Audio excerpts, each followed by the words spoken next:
The family of an Indigenous man missing for 25 years is calling on lawmakers to override the governor's veto of House Bill 1137. Thanks for joining us tonight at 6. I'm Naomi Kitt. I'm TJ Eckert. The bill would have provided state funding for the Office of Liaison for Missing and Murdered Indigenous Persons within the OSBI. 2 News anchor Sharon Phillips listened to David Crabtree's mother as she appeals to the state legislature. Never got to tell him goodbye. I never got to tell him that I loved him. It's been 25 years since she last saw her son, David Crabtree, and the pain of losing a child weighs forever on the heart of Brenda Miller. Sometimes I've had nightmares, my little boy calling out to me, "Help me, Mama, help me." It's a heavy burden no parent should ever have to bear. And adding salt to the wound, she says, is the governor's recent veto of House Bill 1137.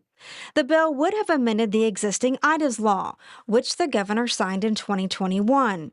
In its current state, IDA's law requires federal funding to fully establish the Office of Liaison for Missing and Murdered Indigenous Persons. House Bill 1137 would have removed those requirements and provided state funding for the office. Miller's son, David Crabtree, disappeared in 2000 after sneaking out of his bedroom window in Locust Grove. He hasn't been seen or heard from since April of 2000. You can't sleep at night, you can't eat. The thoughts, are you okay? Did somebody hurt you?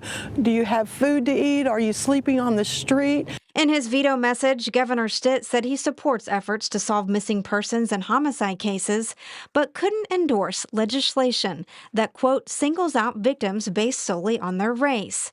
Stitt went on to say, quote, our resources and investigative efforts should be deployed based on the needs of the case, not the identity of the victim. The state already has the Missing Persons Clearinghouse and the Cold Case Unit within the OSBI for investigating cases that are unsolved. House Bill 1137 passed with overwhelming bipartisan support in both chambers. Miller hopes the state legislature will override Stitt's veto. If you have any information about the disappearance of David Crabtree, you're asked to contact the OSBI. Sharon Phillips, 2 News Oklahoma.